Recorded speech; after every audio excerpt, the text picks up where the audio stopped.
मालिक विपिन कुमार जी की तरफ से हजारों हजार। कहाँ है वो? निर्मल निशानी की मालिक। क्या बात है, हमें आज पता चला। बहुत बहुत थैंक यू। किनिमिया के डाल मैया।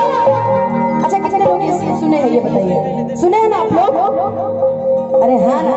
अच्छा लाइट क्या धीमा करिएगा भैया, लाइट धीमा करिएगा। हाँ अब आप लोग दिखाई दे रहे हैं मुझे। ये सुने हैं आप लोग ये पचरा? अरे हाँ ना, कुछ बोल बू। सुने बड़े बड़े भैया, अगर हम झगड़ा करवा दीजिए ना यहाँ में, झगड़ा करवा दीजिए अगर महिलाओं में, मैं कहूंगी तो नहीं, झगड़ा करवा दीजिएगा ना तो सबसे ज्यादा आवाज इन्हीं की आएगी और पता भी चल जाएगा कि टिंकुआ के माई। इसीलिए थोड़ा सा कहना पड़ता है कि निमिया के डाल मैया डाले झूलू हवा होगी झूली रे झूली। आज पता है सर, हम सभी के बीच में, जिसको मैं वीडियो में देखती थी, अरमान बाबा, आज हम सभी के बीच में आया है। मेरे साथ में तुम गाना भाई भाई, ठीक है? मेरा सौभाग्य होगा कि हम आपके साथ गाएंगे। आपकी उम्र में हम बोलना नहीं जानते, आप गा रहे हैं। वाह वाह वाह। कि मैया मोरी गाना मैया मोरी झूले झूले, मैया मोरी गाना मैया मोरी झूले झूले।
हाँ हाँ देखो, अब हम जो गाएंगे वहां से दोहराइएगा, ठीक है?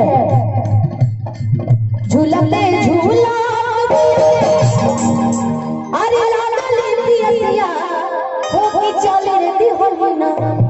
हम आपसे भी गवाएंगे, फिर अपने भैया चाचा जितना भी हमारे बड़ जनी बनी, जितना हमारे छोट भाई बड़े, जितना हमारे दोस्त, जितना भी लोग बड़े, उनसे से गवाएंगे कि झूलते झूला मैया के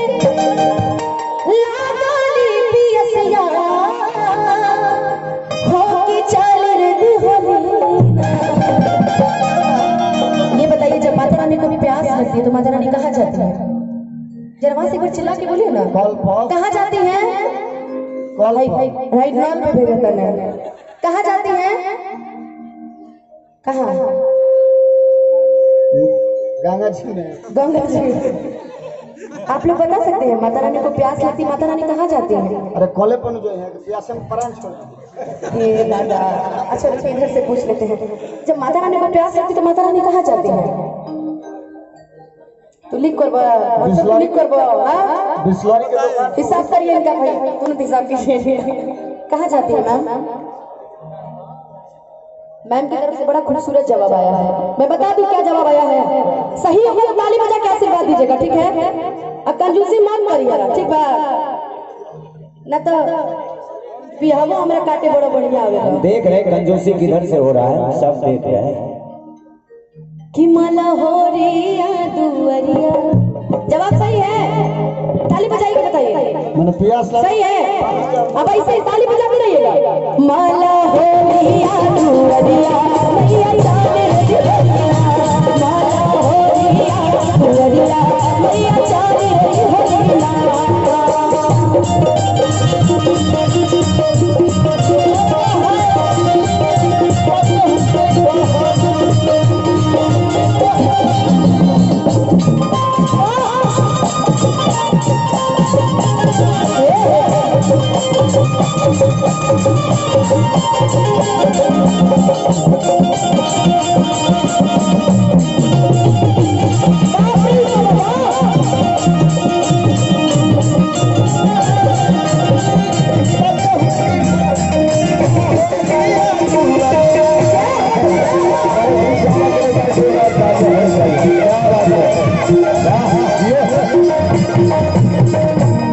अब मालिन के दरवाजे पे पहुंच गई।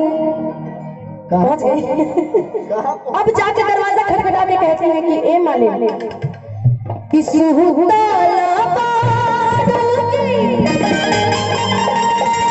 जागल ये मालिनिया एगो बूंदा दे दाना कि सुहुताला बारूदी जागल ये मालिनिया एगो बूंदा दे दाना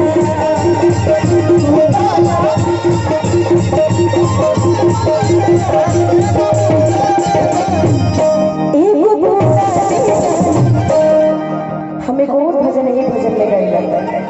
ध्यान से सुनिएगा, 4 लाइन है, ध्यान से सुनिएगा। रुपेश भैया ध्यान से सुनिएगा, 4 लाइन है कि माँ बच्चों की जा होती है, माँ बच्चों की जा होती है, वो होते हैं किस्मत वाले, वो होते हैं किस्मत वाले जिनकी माँ होती है। कितनी सुंदर है, कितनी शीतल है, प्यारी प्यारी है।